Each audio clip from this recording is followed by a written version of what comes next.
for joining us for another recording of our podcast. We have a great show tonight, but first, I'm Valerie, and that's David, and this is our Gen X Pittsburgh podcast.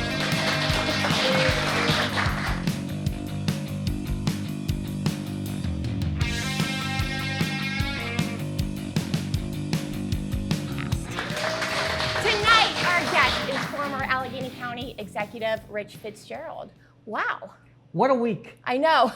What a week. And it's only Tuesday, right? I know, right? Right? I mean, first of all, to be interviewing Rich Fitzgerald is a huge get for us. Yes, it is. I mean, this is the guests we've been able to get for this podcast have been unbelievable. And it's all right? you. It's well, been all it hasn't you been me. Kim, This one has been Amy Downs. Let's thank Amy Downs, thank you, right? Amy Downs. Right? And while we're doing that, I wanted to mention that, you know, we've been really lucky this week. We've been in the Tribune Review. We were on Talk Pittsburgh today. And one of the things that Talk Pittsburgh didn't allow us, because, you know, it's a moving show. It's really quick, yeah, it right? goes really fast. But we didn't have the opportunity to. I wanted to thank Brent Isaac, Kim Rullo. They're the team behind us in putting this podcast together. Yes, I wanted to thank Conalma and Potomac Station, which, you know, are our sponsors and really help us get this done. So I just want to make sure that those people were aware that we're aware how important they are to this show. We can't do it without right? you guys. Right, So Andrew and Leah. We didn't say her name, so their name. So want to make sure that everyone knew. We really appreciate it.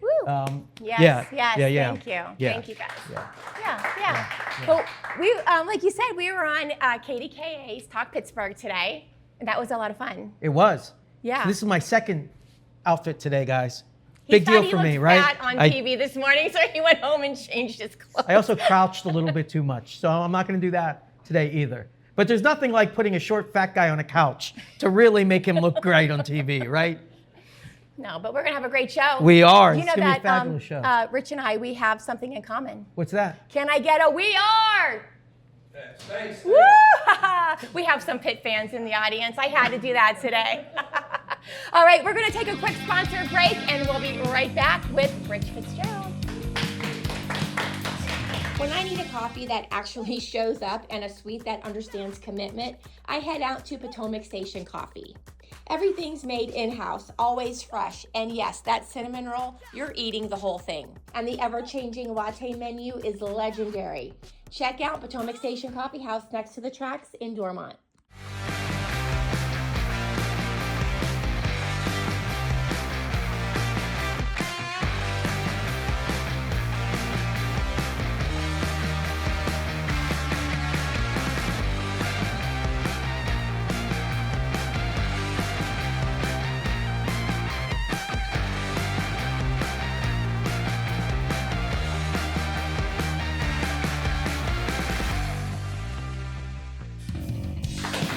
Welcome back. We are back in with Rich Fitzgerald. Thank you so much for joining us today. Good to be here, and it's good to be in Dormont. Yes, it is. It's always good to be in Dormont. Yes, I got 2 elected officials looking me over, so I got to be myself.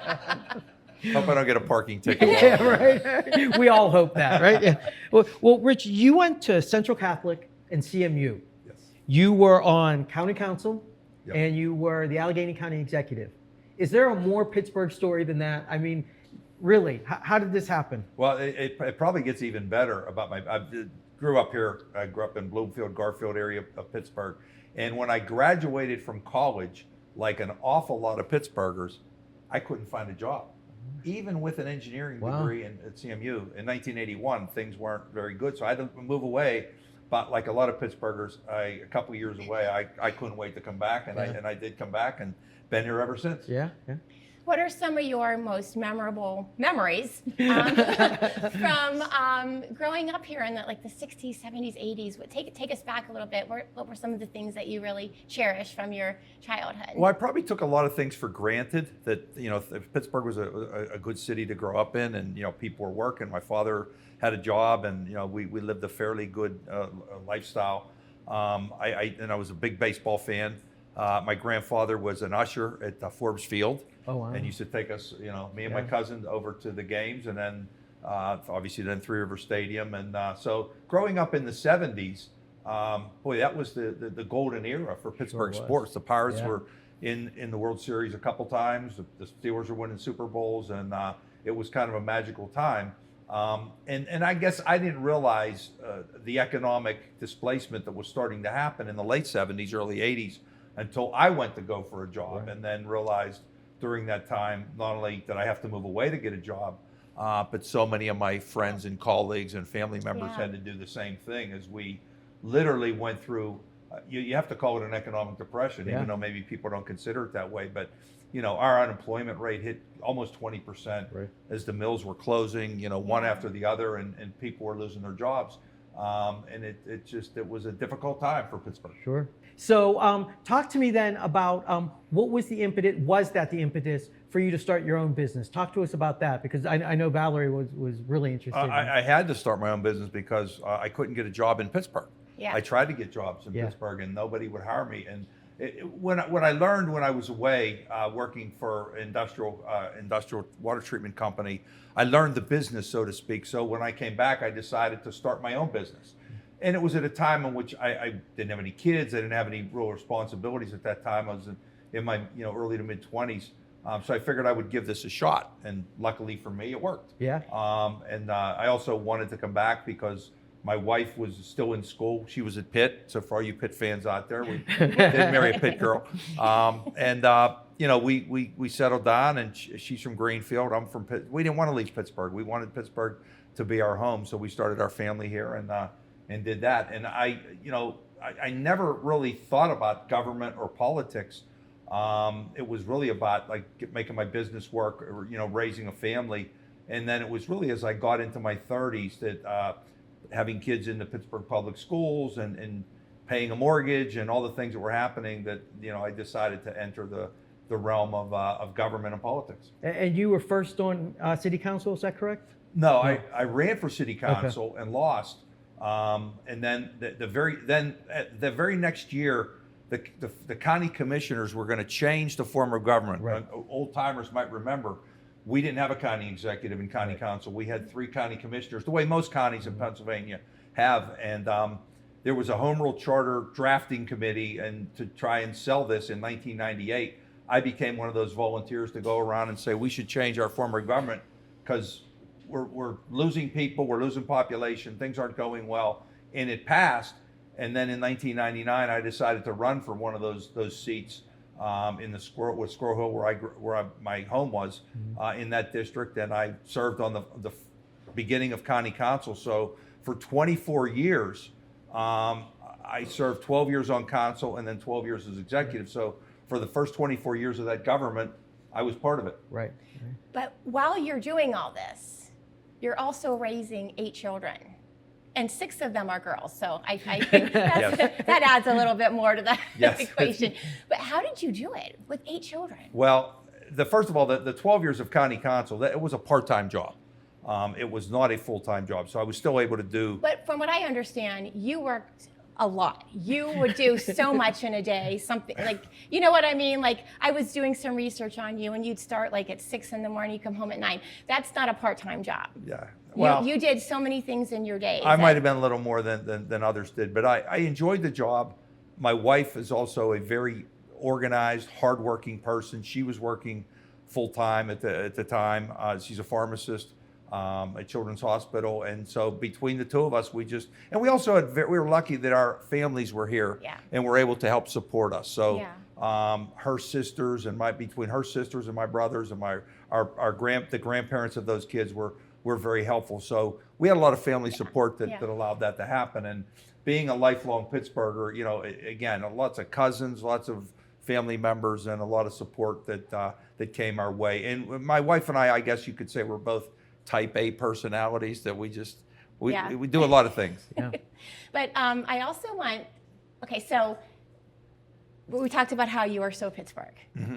Okay, and again, I was doing some research, and I read an article about how you met your wife, and that is such a Pittsburgh story. Okay. A disco on the Gateway Clipper. I mean, you can't get much more Pittsburgh than that. That is fantastic. Well, we kind of knew each other, and she would have a group of friends that would go down to it was like a Friday and Saturday night on the Gateway Clipper. They had this big event, and me and my friends would go down, and we kind of her friends and my friends, and a few of our friends ended up together, and me and her ended up together. Love it. Yes, I love it. Exactly. And so talk to me about a little bit about the time from when you joined council then, because this, I mean, a lot of people who listen to our podcast are our age, in their 50s, but the younger generation, I don't think they're aware of just how tenuous things were in Pittsburgh and the county at the time, right? I mean, the county, especially because you had all these places like McKeesport's, Duquesne, they were all, I mean, if Pittsburgh was recovering, these other places weren't. So what was it like taking the helm of this ship and trying to steady it? No, you're exactly right. There were many communities, particularly steel mill communities, Mon Valley and AK river towns that did hollow out. Yeah. You think about a town like McKeesport that at one point had maybe 50,000 people living in McKeesport, and they got down to like 15 or 16,000 people. Yeah. These towns were literally their own cities. McKeesport, for example, had its own newspaper. It had its department stores. You didn't have to come to Pittsburgh to do the things. They would have their own shows. Whatever, and that went away.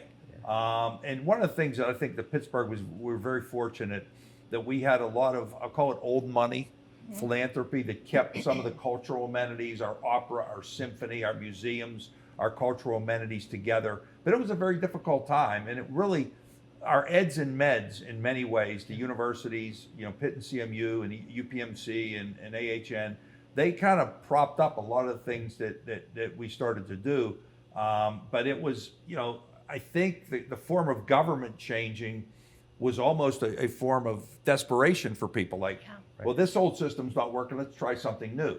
And so they decided to try something new. And the newness was they wanted to put one person in charge. I liked that system, not knowing I was going to be in it like 13, 14 years later. But I thought it was the right thing to do, where one person could go out, sell this region, and make a deal and bring business and economic growth to the region. And that's why I supported it.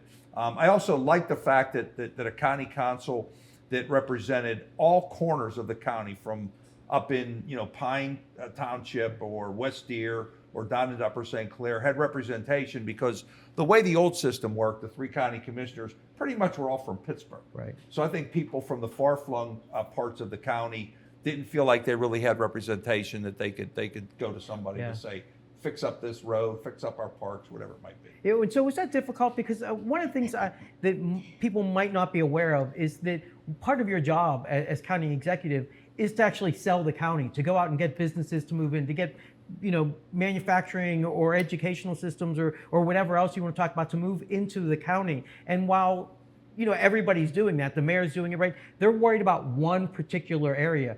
You have a whole county that you're trying to get people to move. Well, one of the things that I always believed in, and even when I was county executive, and now I have a job that really allows me to do this, but I always felt regionally. So if a company was going to come into this region, even if they were going to go into Westmoreland County or Washington County or Beaver County, it was good for the region.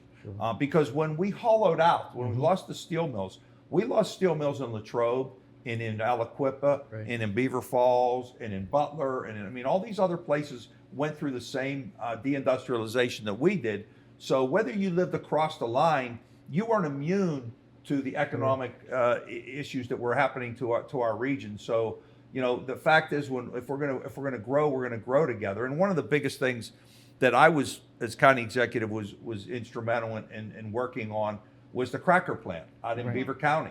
Governor Corbett was the governor at the time, and he did a lot to get it happen.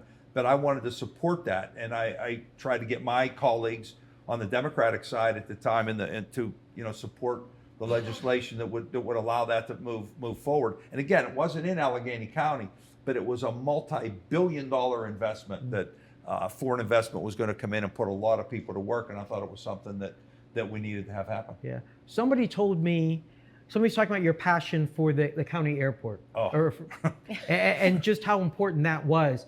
And they said they've been harassing you, and I guess anyone else that will listen, that it should be called the Rich Fitzgerald Airport, right? And I don't know, do you remember your response to them? Yeah, well, that usually happens once you're gone. So that's exactly right. When they build statues to you or name things after you.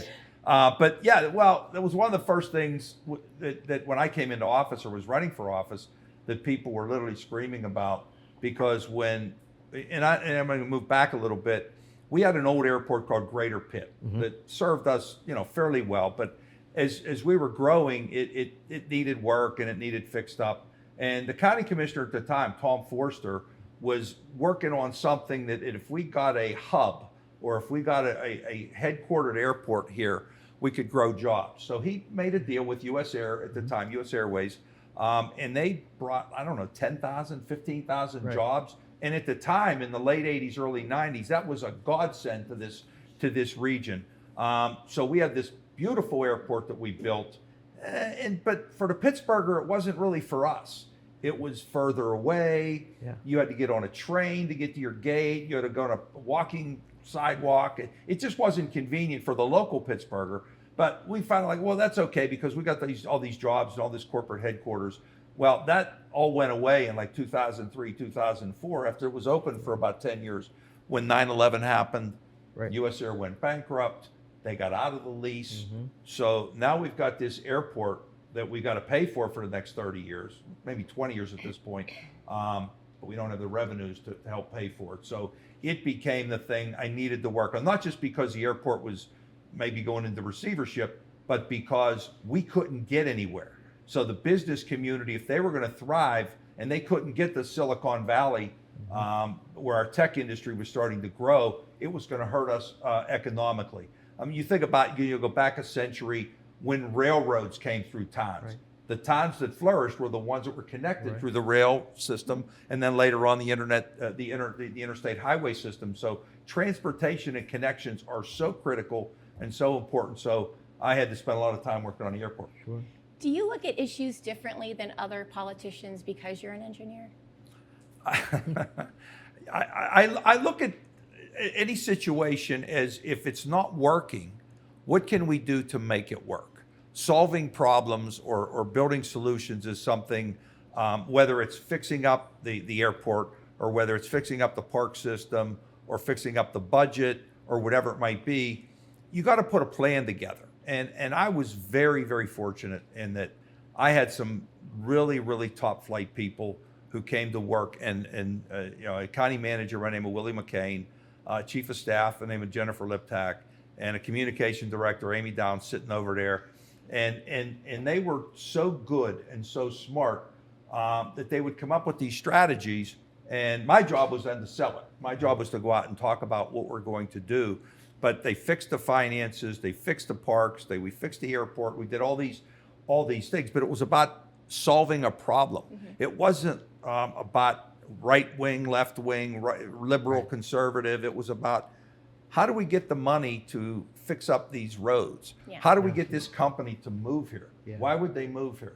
Not because of my belief in foreign policy or social issues, but like what can we do to help you thrive, to help your business grow with workers, with tax policy, et cetera, et cetera. And how do you figure out what is the fire that needs put out, right? Because you have the airport going, with US Air, but at the same time, you also have brownfields that need worked on, and you have cities like Duquesne that are losing population, right? How do you decide as a team, this is what needs to get done first so that the county can move forward? Well, the one thing you better learn is you better learn how to walk and chew gum at the same time. You're often doing 7 or 8 things at once. And you have, hopefully you have, directors, people in place that can do those things. And I think about another, we haven't talked about elections. The county runs elections. So while you're doing all these other things, and we've been seeing over the last few years, are elections rigged? Are they cheating? Are they doing it right? So, you got to do that while you're doing all these other things. You got to run human services. You got to run a jail. You got to run, a police department. You got to do all these different activities. So it's not just one thing. And Amy could tell you, we'd show up in the office at 8 or 9 o'clock, and you think, okay, I got these 3 meetings. It changes during the day, and immediately you don't know what crisis is going to come up, and which bridge is going to be in trouble, or which there's going to be maybe a riot somewhere, or something goes on. So you just never know. You better be ready. Better be ready. So we have these beautiful rivers. Yes. What can we do to utilize them more? And by the way, I think they're more beautiful than they've been in many years. And again, that's one other thing that we worked on was Alcosan and the wet weather issues that would often, run, raw sewage into our rivers. It's not perfect yet, but they've made, continue to make improvements. And I do think we have started to see more and more development along our riverfronts. Yeah. Those of us that grew up in a certain era were told by our parents, stay away from the rivers. They're dirty, they're this, they're that. And some of them are cut off by the trains, the train tracks. But now we've built these beautiful, beautiful trails up and down our rivers. In fact, we have a trail that goes all the way from the Point to Washington, D.C. And now we're working on one that goes from the Point up to Erie. So, utilizing our rivers, and I think you're going to see more and more development along our rivers, maybe even marinas that you can pull your boat up and have a drink, get something to eat, have a cup of coffee. I think we'll see more and more of that as we're cleaning up our rivers. What about the regatta? We got a regatta. That was a topic on Talk Pittsburgh today. We got to bring that back. I heard that. Heather wants to drive a speedboat down the Ohio. So the regatta was a great event, and it ran into some financial issues a few years ago, and then the pandemic, and it just hasn't come back. But I do think and it wasn't run by the government. It wasn't run by the city of Pittsburgh. It wasn't run by Allegheny County or the state. They were supportive of it. But it was really started by Mr. Conley years ago from the Gateway Clipper. Was instrumental in how do we promote our rivers, and they do speedboat races and anything can float and all the things that were a lot of fun. But I do think you're going to see more and more of that as time goes on. You may remember a couple years ago, we actually had a Friday night in which, for 1 year out of 40 or whatever, the Pirates were actually in a race in September. And Friday night football is huge in Western Pennsylvania, as most of us know. But there were hundreds of thousands of people in downtown Pittsburgh to see a yellow duck come floating down. Nobody's going to show up to see that. Whoa! It was so. I think we are drawn in a natural way to the water, to our rivers. Yeah. And that's just one example. Yeah. But I think maybe the regatta, maybe talk to the Gateway Club or whoever. Maybe that can be brought back. So are you? I think that I'm not sensationalizing a situation here when I say that the area has this sort of arcane laws, the system of laws that have prevented the city from expanding, the county from sharing services or becoming. Was that frustrating? And is that something that we need to try and correct as You're going to bring forward? up my one big failure in government. Oh, I'm sorry. That's okay. I didn't realize. So, in Allegheny County, we have 130 cities, 130 municipalities. Obviously, Pittsburgh being the biggest, but Pittsburgh is a little over 300,000 people in a county of 1.25. So 900,000 or so people live outside of the county, even though we all call ourselves Pittsburghers who root for the black and gold, and Steelers, Penguins, Pirates. There are some municipalities, particularly in some of these towns that have been deindustrialized, that don't have the tax base to have police services, public works services, road paving, all the basic services that people need. So we thought a system of voluntary disincorporation where they could, in essence, give up their government, meaning their mayor, their council, to become part of county government. And we came pretty close to getting it done. Harrisburg had to allow this to happen. The governor at the time, Governor Wolf, was supportive of it. In the Senate, people like Senator Costa and Senator Fontana and Senator Valakovich were helpful in getting it passed in the Senate, 49-0. And it stalled out because we couldn't get it run in the House, even though we had support. So I think it is something. I know Senator Piscatano has kind of resurrected that now again, and it might be something that they'll bring back. But it's an inefficient way of dealing with it. And it was all voluntary. You weren't going to get rid of, say, a Mount Lebanon or McCandless or Upper St. Clair. They have a tax base that can support their basic form of government.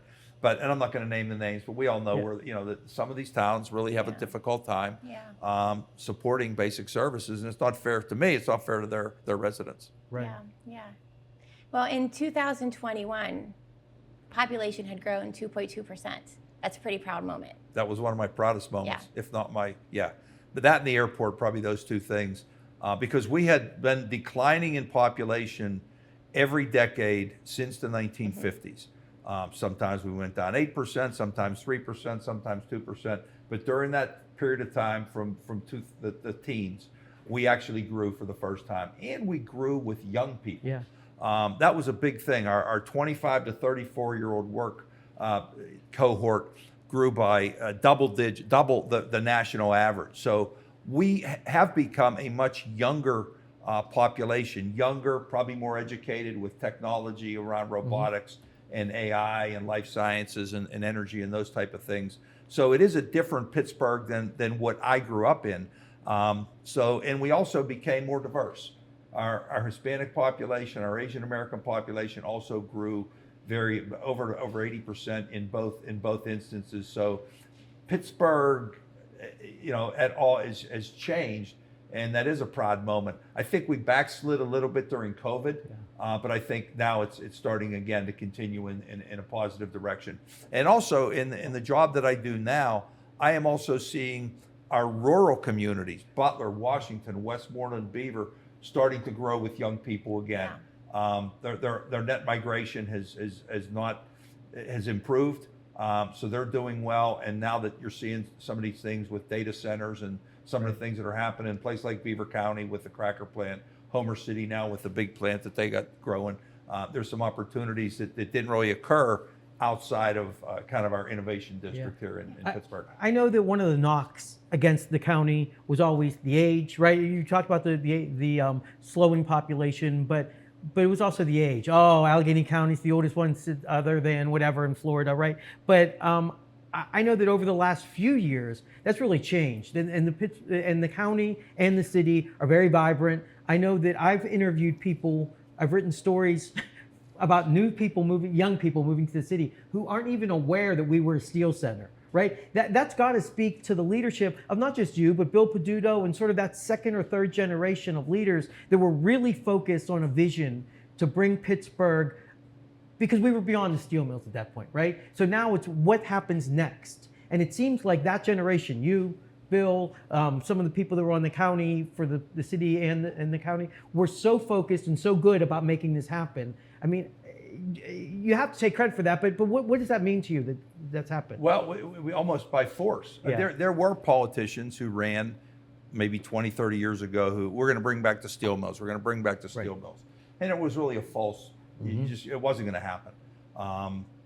There were some leaders. We were very fortunate, and I'll use a guy by the name of Mike Doyle. Yeah. Mike Doyle is a perfect example. He joined something in Congress called the Robotics Caucus. Because he realized, even though his father and grandfather worked at Edgar Thomson Works and the Cary Furnace, that those days weren't coming back. And leaders like Jay Costa in Harrisburg. Again, we're all the same generation. While we aren't happy that it went away, we also realized we had to turn a page. We have to be futuristic. And I think in many ways, you mentioned that old population, a lot of us wanted to kind of hang on to, weren't things so wonderful in the 50s and 60s and 70s when the Steelers were winning Super Bowls and the Pirates were winning the World Series, but those days weren't happening anymore. In this new generation, you're right. They don't even realize that along 2nd Avenue was a J&L steel mill, or Cary Furnace wasn't a place to go recreate and go have an event. Right. It was actually a major. We built more steel in that area, and Hazelwood Green wasn't all that green back then. Right. It was. I like to say where I grew up in Friendship, I played Little League ball at Mellon Field, which was across the street from the Bisco, which is now Bakery Square.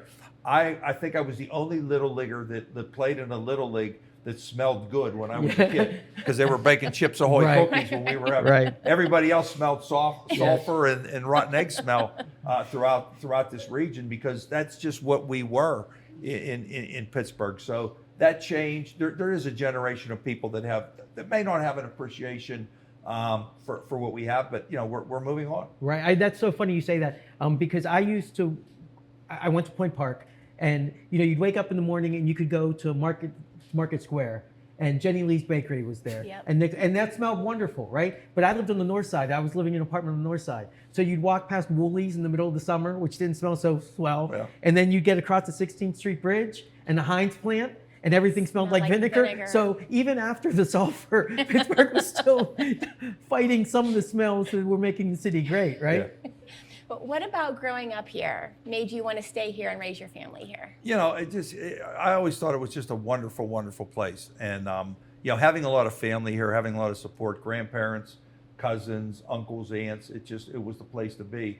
And it is a great place. I mean, we do have all these wonderful amenities, and, you know, major league sports. We have the cultural amenities that we sometimes take for granted. Wonderful science centers and museums and art galleries and all those things. And it's one of the greenest places that people don't, until they come and visit here, they don't really realize. And I'll tell you, somebody who actually told me that one time, somebody I got to know a little bit, was President Obama. He came to Pittsburgh a lot, and we'd go visit him. You know, we'd go meet him at the airport, and a couple times we'd ride in with him. And I remember him saying to me and Mayor Peduto one time, he's from Chicago, he says, I never realized how green this city is. I always thought it was brown and rusting, and you know, so to hear from somebody like that to say what beautiful, you know, how beautiful it is. And you know, you could live right in the middle of the city and still be in a wooded area. Right. You don't have to be up in you know, up in Butler County or Washington County. I mean, you could be in, I mean, Shenley Park, Frick Park. I mean, right in the middle of the city, and obviously the North Park and South Park. We have such beautiful, beautiful places to live, and I just never wanted to go anywhere else. Yeah. What do you consider some of the high points of your term as executive? The growing of the population, the turning around of the decline of young people moving here, and then saving the airport. I mean, the airport, it wasn't just the building. People like want to focus on the building, but it was the fact that we only had like 30-some cities you could get to directly. And that was just not enough. We had gone from over 100 when US Air was the hub to down to 30, and growing that back again, and bringing Christina Casotis, who's just a dynamic leader at the airport, bringing her in and keeping her for a decade. She was only going to stay for a couple of years and then maybe move on to something bigger and better. But something about Pittsburgh that kind of draws you in and makes you want to stay, and makes you kind of have an affection for this place. And we see that, you know, I know, you know, if we watch the Steelers or the Pirates when they're on the road, you know, half the fans are waving those towels. And they live there. You know, they moved to Denver, they moved to LA, and they moved to these places. But while they left Pittsburgh 20 or 30 years ago because they had to get a job, Pittsburgh really never left them. Right. And you see that, you probably saw it during the draft when so many people came back to town to see the NFL draft, or when the Steelers when the Steelers are playing a home game. Christina will tell us the airport is packed with ex-Pittsburghers who just want to fly into town, whether they get tickets to the game or go to their local bar or watch it with their cousins in the game room. They want to be part of being back home again. Yeah. If we followed you around on your day off, what would surprise people the most about you? Well, I don't know, you'd be surprised. What I enjoy doing now is you know, got a couple grandchildren, and spend some time watching our grandchildren. I do like to ride my bike on the trails. I still do that a lot. Get to a certain age, you can't. I can't play basketball or jog or play tennis like I used to, but being able to bike is non-impactful, so I like doing that. Kathy and I have been doing a little more traveling. We bought a place up in the Allegheny River, up in Armstrong County, in Parker, PA, that we get to go to once in a while. So I get to my schedule's a little different than it was for 12 years when it was a 24/7 type of schedule. But my weekends are a little freer now these days. I also, what many people may not know about me, they see me as a politician. I'm actually pretty handy, like I can fix things. So having all these kids who have old houses, who have some painting needs and some carpentry needs, basic stuff. I can't rewire the house or anything like that, but every once in a while I'll do something. I'll tell you a quick story. So my son owns a bar over in Lawrenceville, and one Saturday he calls me up. He says, "Dad, I got a broken pipe down in the basement. Can you? I know you know how to do that." And I went over. It was a plastic pipe, and I went over, glued it together, put it back together. And it was one of those days where they're a big soccer bar. People go to watch and with the World Cup coming to town, it was packed. I couldn't even walk in there with a couple tools. So I go walking, I go down the basement. It doesn't take me very long. I go walking back out, and I go back home, and somebody comes up to my son and says, "Hey, Tanner, your maintenance man looks an awful lot like the guy who used to be the kind of Well, I have to warn you, now that we have your number on our phone, my wife has just texted me saying that we need to get you over to the house to help with some repairs that we have. So, we'll be talking again soon, I'm sure. All right, put the drop cloth on and put the paintbrush on. Yeah. But having, my kids, 6 of my kids are now out of my 8 kids live here in Pittsburgh, which I'm very, Kathy and I feel very fortunate about that. And some of them own some different houses, and they need, a little work here and there. So I enjoy doing that. Well, fantastic. We're going to take a quick break, and we'll be right back after our sponsor break. Where do Pittsburghers go to make a good night even better? Con Alma in downtown Pittsburgh, where the lights stay low, the jazz speaks for itself, and the kitchen is on point. Come early and stay late, and let the night do the rest. That's Con Alma, downtown Pittsburgh.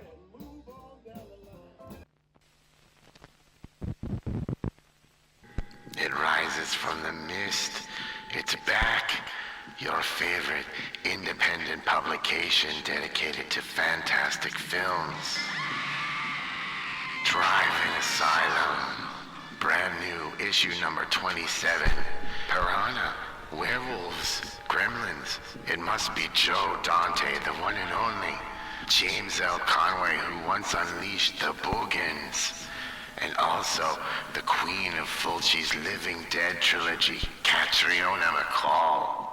Plus, film reviews and commentary and newsprint images designed to transport you to an ancient era of newspaper advertising. Yes, the lurid images have returned. Go to groovydoom.etsy.com or go to Strange Vice or Forbidden Planet New York to purchase Drive-In Asylum, your fantastic film connection. To avoid fainting, keep repeating. It's only a fanzine, only a fanzine, only a fanzine, only a fanzine.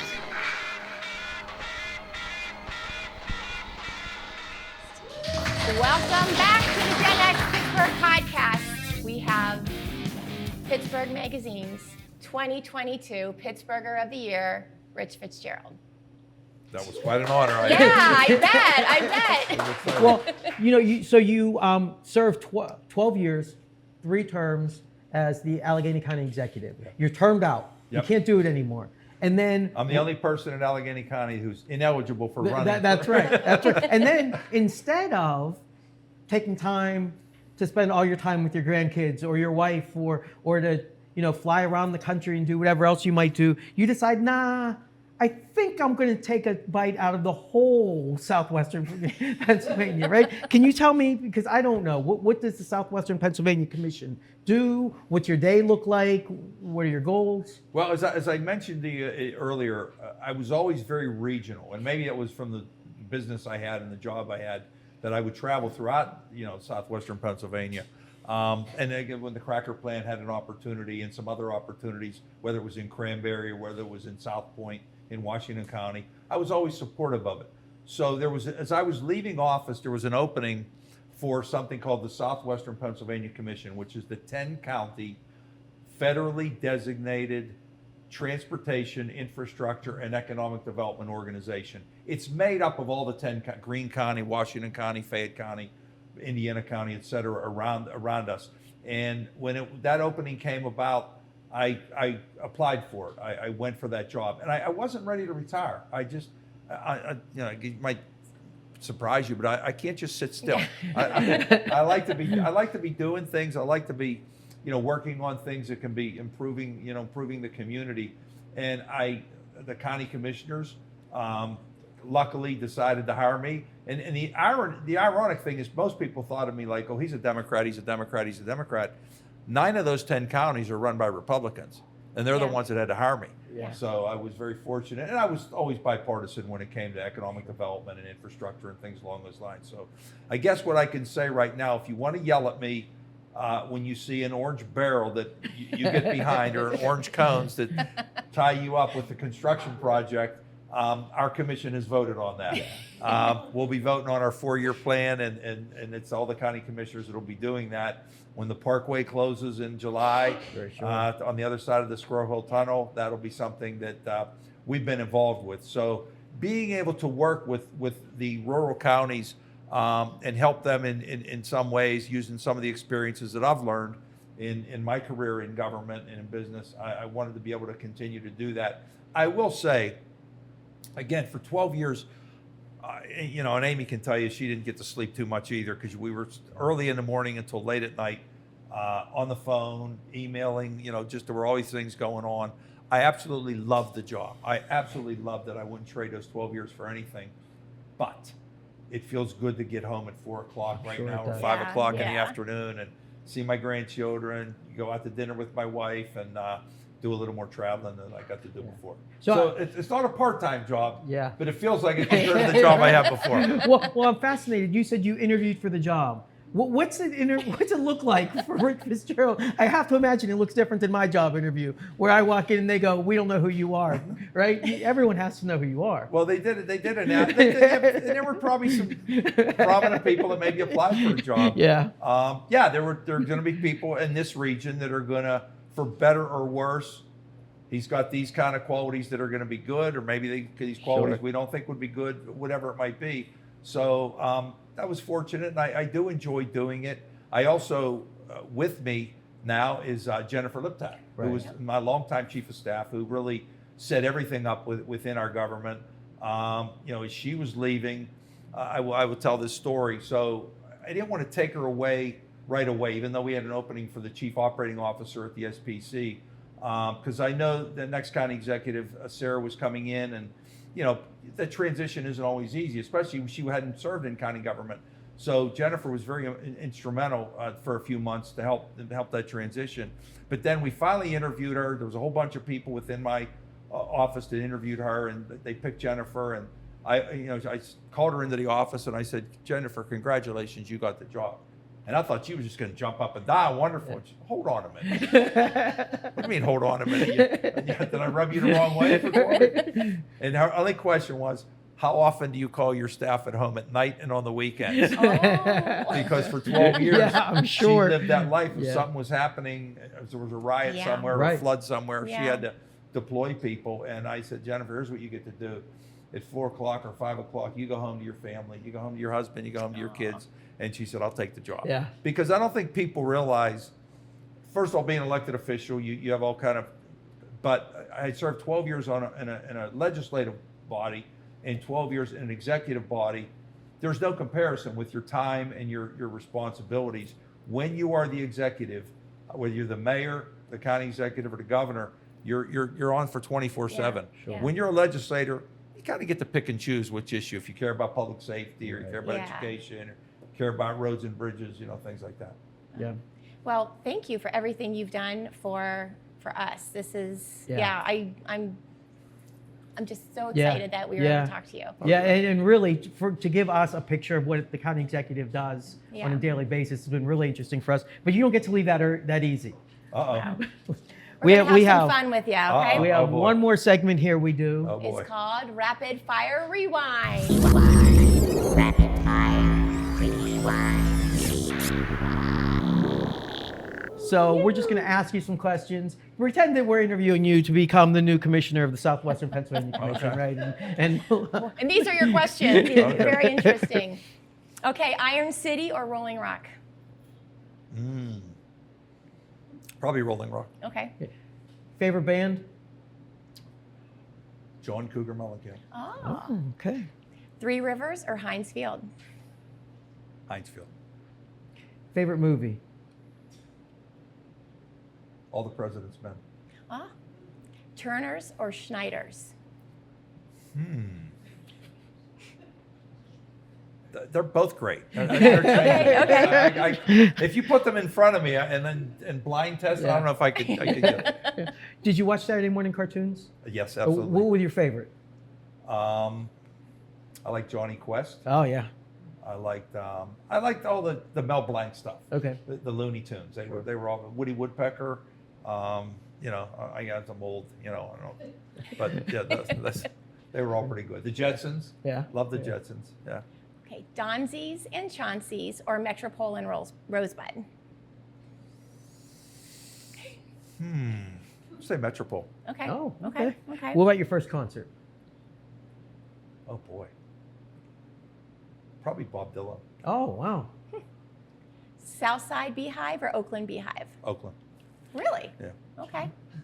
We didn't cross rivers. I'm an East Ender. True Pittsburgher, right? How am I going to get over there? Atari or Nintendo? Atari. Kenny, But that was a little bit before my. I was a yeah. pinball guy. I got you. I was a pinball guy. Kennywood or Sandcastle? Kennywood. Permanis or Pamela's? Oh boy, that's. Well, for breakfast it's going to be Pamela's, Yeah. but for lunch or dinner it's going to be Permanis. Let me go back, and I sound like an old timer. Sandcastle or Kennywood. I think the best one of all was Westview. Oh, really? Yeah. Do you remember Westview Park? You never heard of it? No. No. They had the best roller coasters of them all. Really? Yes. Really? Yes. It was a nice, small, little spot. The Kennywood's great too. Yeah. Yeah. Wow. Well, again, I thank threw you a curve there, huh? Yeah, you did. Like, what's that? In fairness, Valerie's from Ohio. Oh, so okay. We I got to grew up cut her in a little bit Ohio. of slack. Okay. Yeah. I'm a transplant. Yes. Yes. But thank you Thank so you much. so This much. has been amazing. Yes. And thank you all Thank for you, everybody. listening, watching, and joining us here tonight at Potomac Station Coffee House. We will see you guys next week. Hosts for the Gen X Pittsburgh podcast are David Rullo and Valerie Christoffel. Executive producer, David Rullo. Producer and graphic design, Kimberly Rullo. Producer, Valerie Christoffel. Video production and editor, Brent Isaac. Music by Neostem. Sponsored by Potomac Station Coffee House and Con Alma.